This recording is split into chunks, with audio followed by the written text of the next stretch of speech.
This is a very interesting game to kind of look at and break down. The big key from this is one that we have talked about all season long, and it's that Texans defense. I have been saying for the since the beginning of the season, this is a championship caliber defense, and boy did they show it here on Monday night against the Steelers. When you see the relentless pressure that they're able to get, and they were talking about like, boy, we haven't seen a defense able to do this in a really long time. Last time that we saw a defense do this in this level of a spot was the Philadelphia Eagles in the Super Bowl against the Chiefs, and that game went really well for them. It's the ability to get pressure on the quarterback while only bringing four. And I mean, we can have our quibbles about which defense is better and anything like that, but the one difference with this defense is holy hell. It's like they have safeties at every position on at defensive back instead of corners. Like they hit hard. This it was interesting to watch a Texans defense do to the Steelers what the Steelers have done to other teams since the beginning of the sport, with that physicality, the rallying to the football, the boom, with for lack of a better term, that they're able to bring to other defenses, or to other offenses, sorry. They beat the hell out of the Steelers tonight. There's no other way of putting it. They beat up the Pittsburgh Steelers, and for so long, we have seen the Steelers be the team that goes out and punches the other team in the mouth. Well, the Steelers were the one who were counting chiclets tonight because the Texans came out and established that right from the word go. It was dominating the line of scrimmage when they were on the defensive end and getting that pressure on Aaron Rodgers without having to rush anyone else. Sometimes they even less. They would get there with three. And then, okay, Rodgers has to check it out really quick. And you have some of the best tackling corners in the National Football League running around there and making their plays. There was no escaping it if you were Rodgers and the Steelers. So that this defense, again, with DeMeco Ryans leading it, shows that they are a championship caliber unit with what they were able to do in this football game. And for a while, it felt like they were going to get wasted because this was not a CJ Stroud game. And I made a couple of jokes on Twitter. The Family Guy, like, oh man, I can't believe that he's missing. I can't believe we're not getting him, with the waving the guns around all over the place and not being able to line up a target. It looked like that, or like stormtroopers from Star Wars, or whatever you want to say. Your whatever your frame of reference is for inaccuracy, that's what that was. He was off, and I am a CJ Stroud fan. I can't imagine after that first season that he had that he's just forgotten how to throw. He did look spooked in this contest. And look, you're facing TJ Watt. That's going to happen. But it concerns me a touch when someone has dealt with offensive line issues the way that Stroud has with the Texans over the last couple of seasons. He's dealt with injury issues this season. And now all of a sudden, he's feeling pressure where pressure isn't there. Now, Rodgers, there was a couple times he held on to it too long. So there's a nice middle ground that you like to hit as a quarterback. But like on that really bad interception that he threw, you can see it is bop, takes the drop, looks to his one read. When that dude wasn't there, when Ramsey's creeping in to take, I think it was Kirk. When Ramsey was creeping in to take away that crosser to Kirk, it was done. It was immediate panic. Where the am I going to go with this football? Okay, let's go to this guy. Oh, there was a defensive back there and it's intercepted. He misses the check down on Chubb. He misses a lane that he could run into. It just, those are the things that concern me because for those of you who are new, I'm a Raider fan, and it looked a little Derek Carr-ish to me when Carr had, and people chuckle when you bring this up, but just if you weren't there, you don't remember. But Carr was playing at like an MVP caliber in the season that he got really hurt in with the Raiders. And then he gets sacked, gets drilled down, gets hurt, done for the season. He was a different quarterback after that. He consistently looked like he was under pressure when none of it was coming. That year that he was really good and the Raiders were actually a threat for a second, the Raiders had one of the best offensive lines in the NFL. The next year they had a good offensive line, but you wouldn't know it looking at Carr because it was happy feet and just looking to check down. The second that something popped up, great, awesome. His first read was the running back coming out of the backfield or looking at the tight end. Like he looked a little spooked. And Stroud, I think, has more talent than that. And I don't think it's got to that point yet. But those are the things that concern you a little bit when you have a quarterback who, at their developmental stages, was constantly under pressure and just looking to run for his life when he was under center. So you hope that that is not the case. And you can see where the talent is because, like, they credit him with 4 fumbles because it's a dropped snap and it's a this, that, and the other thing. And then the next play, it is a dot on a 43-yard pass to Christian Kirk over on the left side on a corner route, and he just puts it in the one spot where Kirk is able to catch it. And then he's using his legs to keep a play alive and making a good throw on the run. Like, you can see where the obvious gifts are. And he has talent around him. Don't know if he'll have Nico Collins next week. It's a short week, obviously, for the Texans playing on Monday Night Football. They'll get the Sunday afternoon game now against the New England Patriots. Nico Collins had to be carted off with a concussion. If you get carted off with a concussion because you didn't know where the huddle was, they tend to not let you just bounce back in 6 days. So I would be surprised if Collins was available, but you still have a lot at your disposal, right? Like, Marks can be a pretty good pass catcher as a running back out of the backfield. Kirk had a really solid game. I like Higgins a lot, and Schultz can be a solid receiver for them. So he has the weapons to work with. It's just he needs a little bit of time with that offensive line to let them kind of get the job done, because there's obviously gifts there. Like, if this offense can just be good, this team can win a championship. That's how good the defense is. That's the level that this defense is playing at right now, and the level that DeMeco Ryans has this group at. Like, Anderson was living in the backfield. And the rest of the group, just an excellent performance there on the defensive side for the Texans. And even, like, offensive line, they did a good job of opening holes for the run game. Marks, I like this kid a lot too. Like, I understand working Chubb back in, and we all would love for the old Nick Chubb to be able to show up. That ain't happening. Woody Marks should be the number 1 running back for this team. It's not just building up speed. He is at top speed, it feels like, by the time he takes that handoff. And then, like, a couple of those plays where it's not as exaggerated as Le'Veon Bell used to be, but just that quick hesitation and then boom, and he's gone. It's so quick and so effective. And then Chubb just running guys over. But Marks would finish runs strong too. Like, it's a really well-rounded team when Stroud is going well. So they just have to go well now, and everything will be fine. But it's an interesting matchup coming up against the New England Patriots here, and we'll break that one down a little bit today, and then more as the week goes on here on Couch Potato Diary, which, by the way, if you're tuning into this for the first time, and you think, hey, this is fun, but boy, I'd like it just to be able to listen to it whenever I want to, well, you can do that. It's available in a podcast form. Just search Couch Potato Diary on Spotify, Apple Podcasts, or wherever you get your pods. Everyone knew the Steelers would attack the sticks because the receivers can't get separation. Yeah, and so from an offensive like scheming point, again, like you're saying, you got MVS, you have an aging DK, old man Thielen. Like, be so serious. Rodgers is good, but he needs help. Yeah, like they didn't have the weapons there. Like, Kenny Gainwell was the second best passing option for this team. Like, that's neat, fun story. Also, not a good thing. That's the guy who has kind of crashed out in a couple of spots being the key cog to your offense. That's a problem. That is more like he is supposed to be the, oh shit, they got that guy too. Not the, oh, for the love of God, bring in Kenny Gainwell because we need to save the season here. But you're right. Like, you don't have guys who are creating a lot of that separation. Austin was able to a little bit on the play down the field where he gets kind of overthrown. By the way, I didn't think that was pass interference. I understand being frustrated by a no call from a Steelers standpoint, but I didn't think that was pass interference, but beside the point.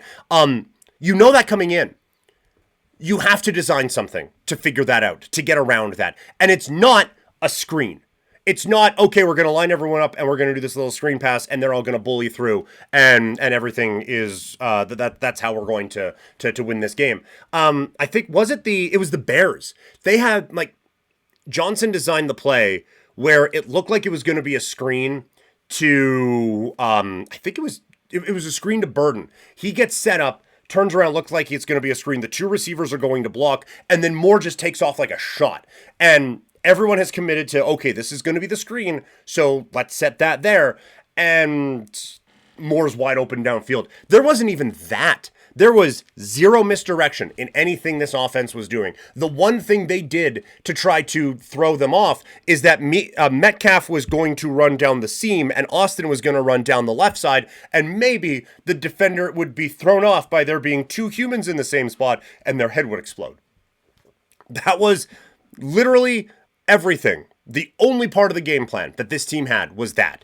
So, yeah, like, there wasn't anything going on, play calling for Pittsburgh. Jonnu Smith, it's like he doesn't know what the hell is going on half the time. He looked absolutely lost. Yes, until you brought that up, I forgot he played in this game. And that's not great when, like, you're the Steelers and you kind of need that. Frymuth had a good catch over the middle, but Smith is brought in to be one of those weapons to kind of help out. And honestly, help out in a game like this, where your quarterback feels like he's under siege right from the word go, and he just needs someone to be able to make a catch and just try to keep anything moving. But you're right, like the draw play on 2nd and long.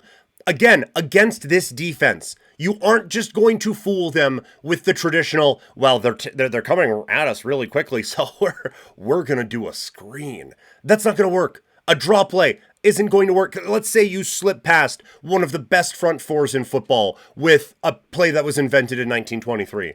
Draw plays can be effective. I'm being mean now, but you know what I mean. Let's say you can slip by that. Okay, fine. Now you have the best tackling secondary since, like, the Raiders were using actual clubs. Like, there was no way any of those things were going to work. And it just, I said this about another game, but I feel like it fits in here as well. Anytime Pittsburgh had success offensively, it felt like a mistake.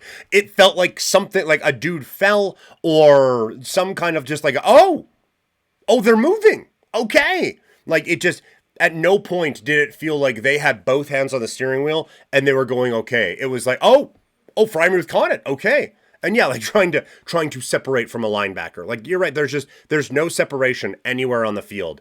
And Rodgers, I talked about him before. Talented football player, talented quarterback, had Hall of Famer, resume, all of those things. The one thing that he, aside from with Devontae Adams, really, the one thing he's never really done is thrown a ton of contested catch balls. He likes the guy he's throwing to be open, not just, maybe they got a step and we'll try to, like, the dude has arm talent for days, and it's been frustrating at times to be like, just fucking throw it.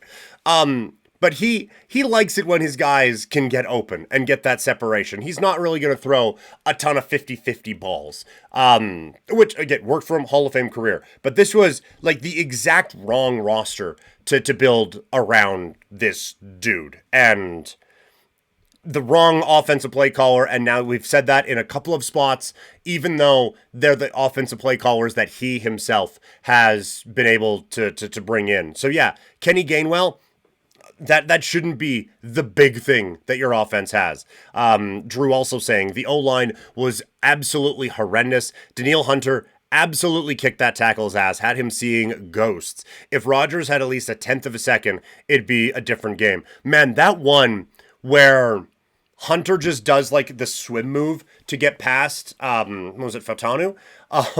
Honestly, there was part of me that thought he did the swim motion just to kind of make the offensive lineman not look as bad, because he just whiffed on him. Like, it was like the offensive lineman heard go and he just, like, fell over. It was a clear line, and I almost think he was just doing the guy a solid by doing this move to be like, a good swim move from Hunter, because it was as uncontested as you could possibly get, just right past him to Aaron Rodgers to maybe blow up a play there.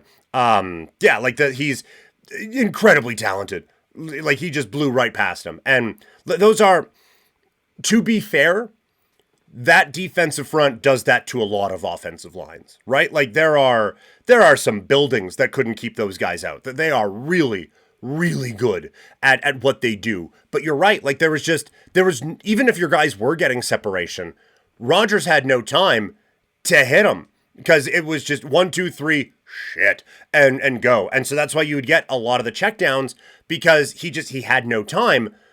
But the checkdowns weren't going to work because this team doesn't miss a tackle ever. Yeah, Anderson Jr. was a force. Like Anderson Jr. and Hunter are one of the best duos in the NFL. Like it is them. You could pick a couple from the Eagles, and then it's Myles Garrett and me, basically. Like they have more talent than that, but you know what I mean. Like it's a really, really difficult 1-2 punch for teams to have to manage. And Pittsburgh didn't manage it well at all, I don't think, in this game. And to the point we talked about before, and I know fans can get on like, oh, we need adjustments, you need to make adjustments. And yes, it is easier said than done. But at this time of year, where you now have 17 games to scout what this team is doing, and honestly, probably 30 or 40, because Ryan has been doing this since he got there. And so you have every snap that Hunter and Anderson have played of their footballing careers to be able to scout off. You know what's coming. So it doesn't even have to be going in and be like, okay, we have to completely change the game plan. You should have had a plan A, a plan B, a plan C. And honestly, light plan A on fire because you know it's not going to work anyway because of how good that defense can be. There was no pivot for Pittsburgh, even a little bit. There was no place for them to pivot. That they had no answers. They looked shell-shocked by a team that does this to everybody. I don't get how you screw that up. Like, again, all the credit in the world to the Texans. That they played a heck of a football game. But you have to know what's coming from these guys. You have to. It's not like Arthur Smith went out there and was like, oh my God, we're old. Like, all of the things that looked like they could be a problem for the Steelers in this game were a problem for the Steelers in this game. And Pittsburgh had nothing off of the regular beaten path that they go down to change that in the slightest bit. So I think a real failure for the Steelers. And we've talked about, I've talked about it a little bit in the Tomlin conversation. Like, if you want to fire the coach, fine. But if you think that getting rid of that guy is the only thing you have to solve this offseason, then you are sorely mistaken. Because, like, Rodgers is probably done. And even if he's not, like, he's 43, like, at some point. So you have to figure out the quarterback. You may want to get anyone who can run a 40 under 5 at wide receiver, and maybe a little bit of help on the offensive line as well. Like this is a team that made the playoffs and have a couple pieces that you don't mind, but I said it before, they're also a team that feel like they're kind of far away from being one of those upper teams in the AFC. So, yeah, some bigger things need to be done for sure here. Drew also saying DK was getting separation late in the fourth, but that line just couldn't do it. Would have had at least 2 touchdowns if they gave Rodgers time. If the Steelers O-line was actually average today, Rodgers is able to cook. He can't escape like he used to. No, he's a pocket passer at this point. And I thought Aikman did a good job of saying, like, the one I think we were talking about with Hunter with the swim move, I'm pretty sure that's the same one where Aikman said, like, yeah, he saved a touchdown because DK Metcalf was gone on that play. Like, they had a couple where DK was able to kind of get open and that there was just nothing there. And then you're right, like, the Texans gave the Steelers a lot of chances in this matchup. Like Joe Buck was joking about it. The Steelers got the ball at the 21. It took them 7 plays to go 4 yards to kick a field goal. Like there was nothing happening for this team. And I thought they were running the ball semi-okay at the start of the game when they kind of got into that rhythm a little bit before everything stalled. I don't think you need to run it 40 times against this Texans team, but even just every now and then to try to pretend that they're being honest. But at one point, the Texans defense is just smothering them entirely and dominant. So yeah, that group's great. And the Steelers, this was a tough one for them, absolutely. And I think it really did kind of shine a light on a lot of the problems that this Pittsburgh group has and a lot of the good that the Texans have as well. I think they're a very difficult matchup. Yeah, they oh man, like 3 turnovers plus the 18 different times that Stroud fumbled it and just was able to just get it back. The turnovers that they got, this wasn't welfare FTW. Yes, sports. The turnovers that they got, it was kind of the Texans gave them to them, right? Like it was Stroud messing around with a fumble. It was a really, really bad Stroud interception. And I talked about it before. There was Ramsey kind of cutting off the one route and everything like that. But a lot of it was the Texans gave it to them, gave the turnovers to them. So on the one hand, like Drew, the turnover part of it, you're right. The Texans offense can't play like that against the Patriots. Texans defense, though, if that, talk about the Steelers having issues on the offensive line. Patriots offensive line is not phenomenal. That they've been a little bit banged up. You got a rookie over there at tackle who's been getting better as the season went on, but that they're going to have the same problems defending against or blocking here against this really good defensive unit for the Texans. But that it's going to be an interesting chess match to watch that one play out as the week kind of goes on here, and to figure it out as we get ready for Sunday when those two teams play in the early game on Sunday afternoon in the NFL divisional round. This has been a lot of fun chatting with you guys. I'm enjoying this here as we talk about an instant reaction here for the Steelers and the Houston Texans. Again, if you're new here, show is called Couch Potato Diary. Do the live streams on Twitch and Kick. Oh, I just put the thing away. I don't know why I did that. There we go. Do the live streams on Twitch, Kick, and on YouTube. We are presented by Sea of Dead. And if you enjoy this, there's a podcast. Search Couch Potato Diary, available on Spotify and Apple Podcasts. Texans defense is very good, but that offense can't start that slow against New England. Very fair point. Yes, no, the offense has to be rolling right away. We saw it with the Chargers game, where the Chargers had 2 trips within the 3, got 3 points, and that was the ball game, because at that point, Drake Mays figured it out, and they're rolling. Texans have to get off to a better start. It's going to be another road game. It's going to be another tough environment. CJ Stroud, it's a lot on you, my guy. A lot on CJ Stroud coming up now, because that wasn't a good Stroud game, and you can do that here against Pittsburgh. Can't do that against New England, and think you can come away with a victory. Yeah, we can keep the chat going here. This has been a lot of fun here. I do want to talk about Eagles 49ers for just a little bit, but yeah, Drew, keep the thoughts coming, and I will get to them as they kind of roll in here. But